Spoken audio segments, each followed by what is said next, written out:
Assalamualaikum warahmatullahi wabarakatuh. Perkenalkan, kami dari kelompok 13 bersama saya sebagai moderator.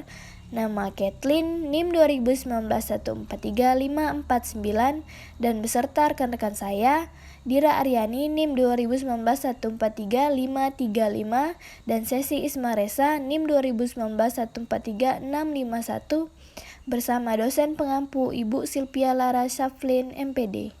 Pada video ini, materi yang akan kami sampaikan adalah tentang sistem reproduksi makhluk hidup. Mari kita saksikan sama-sama. A. Alat reproduksi pada wanita.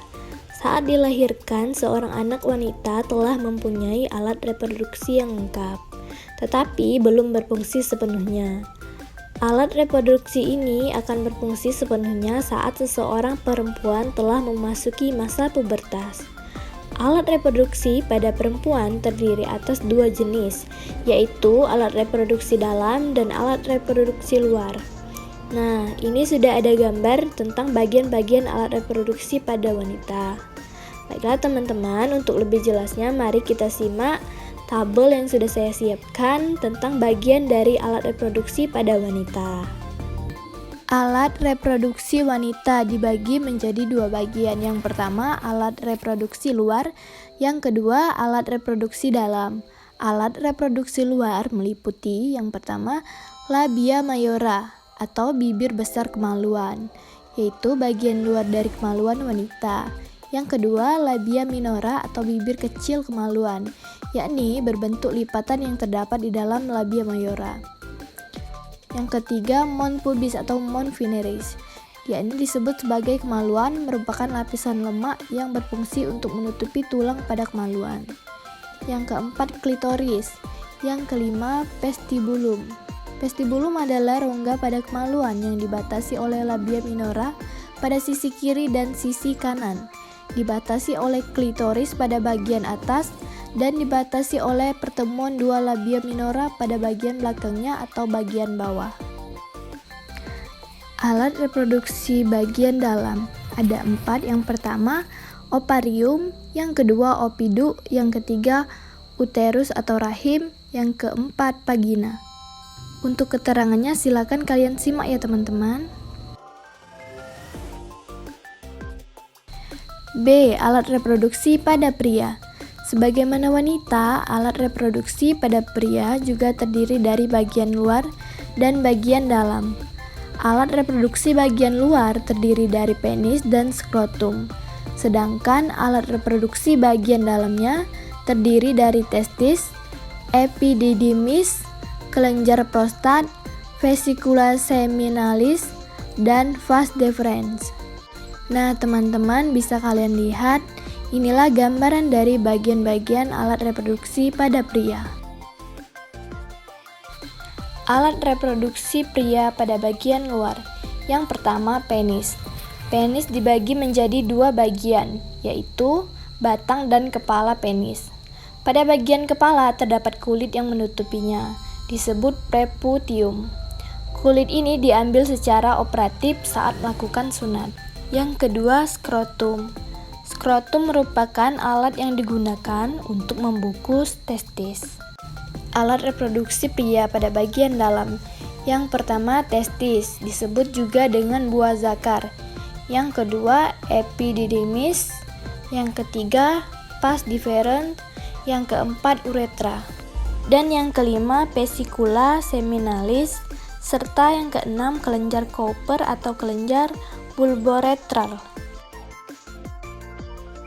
C. Hormon dan kelenjar pada sistem reproduksi manusia.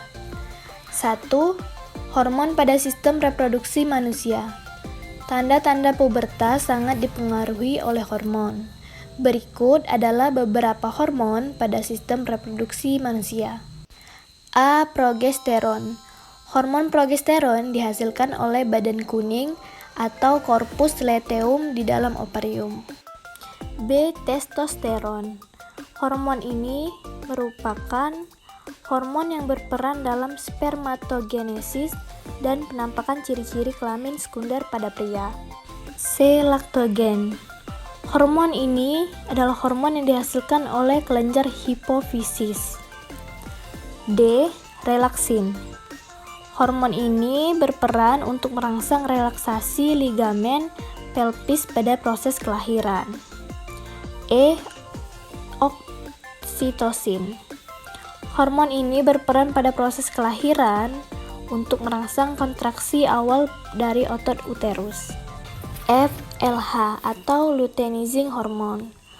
Hormon ini dapat merangsang proses pembentukan korpus luteum atau badan kuning di dalam ovarium setelah terjadi proses pelepasan sel telur atau ovulasi. GFSH atau Follicle Stimulating Hormone.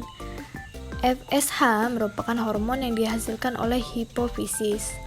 Hormon ini berperan dalam proses pembentukan dan pematangan spermatozoa yang dikenal sebagai spermatogenesis dan ovum yang dikenal sebagai oogenesis. H. Estrogen. Hormon ini berperan dalam oogenesis dan penampakan ciri-ciri kelamin sekunder pada wanita. 2. Kelenjar pada sistem reproduksi manusia. Sistem reproduksi pada manusia juga terdiri dari berbagai kelenjar yang mendukung proses reproduksi. Berikut merupakan beberapa kelenjar pada sistem reproduksi manusia. A. Kelenjar Bartolini. B. Kelenjar bulboretralis. C. Kelenjar prostat. D. Vesica seminalis. Nah teman-teman, keempat kelenjar ini mempunyai fungsi masing-masing ya. D. Penyakit pada sistem reproduksi manusia. Sistem reproduksi pada manusia dapat mengalami gangguan. Gangguan itu bisa disebabkan oleh penyakit atau kelainan. Gangguan pada sistem reproduksi manusia dapat menyerang baik pria maupun wanita. Namun, ada beberapa penyakit yang hanya menyerang pria atau wanita. Berikut merupakan penyakit pada sistem reproduksi manusia. Silakan kalian simak ya.